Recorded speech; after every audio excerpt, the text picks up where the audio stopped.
קשה להשיג כרטיסים למונדיאל.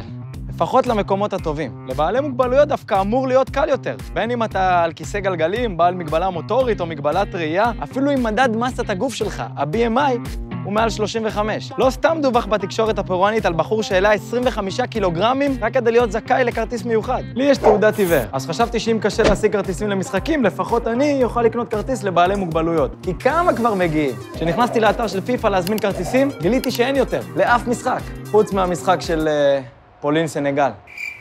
ובכל זאת נסעתי עם אבא שלי, אח ושני חברים למוסקבה, כי בסוף איכשהו מסתדרים. אבל גם כשהלכתי למשרד הכרטיסים של פיפ"א במוסקבה, אמרו לי אותו דבר, אין כבר כרטיסים. באמת כל כך הרבה בעלי מוגבלויות נוסעים למונדיאל? ביום הלפני האחרון שלנו ברוסיה, שאנחנו עוד במוסקבה, ארגנטינה שלנו שיחקה 400 קילומטר משם בניז'ני נובגורוד נגד קרואטיה. על התוצאה לא נדבר. אבל אחרי 7 שעות נסיעה הצלחנו להשיג כרטיס מספסר במחיר של פי 4 מהמחיר הרשמי של פיפ"א. ומה גילינו? שמכרו לנו כרטיסים עם הקוד אוביס, המיועדים לכבדי משקל. כן, במקומות השמורים לבעלי מוגבלויות. זאת אומרת שנאלצתי לשלם יותר על כרטיס שגם ככה מגיע לי, רק כי הוא איכשהו הגיע לספסרים. פחדנו שלא יכניסו אותנו, כי בכל זאת אפשר לראות שאנחנו לא...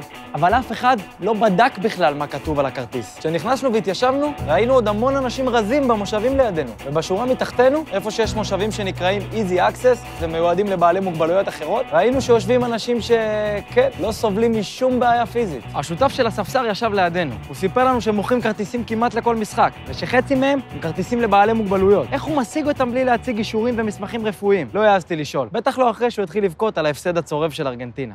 חזרנו למוסקבה. 7 שעות נסיעה, זוכרים? איבדנו $100 על קומבינות של איך תוכיח שהן קיימות בכלל. אבל מי בכלל חושב על כסף כשהנבחרת שלך חוטפת 3-0?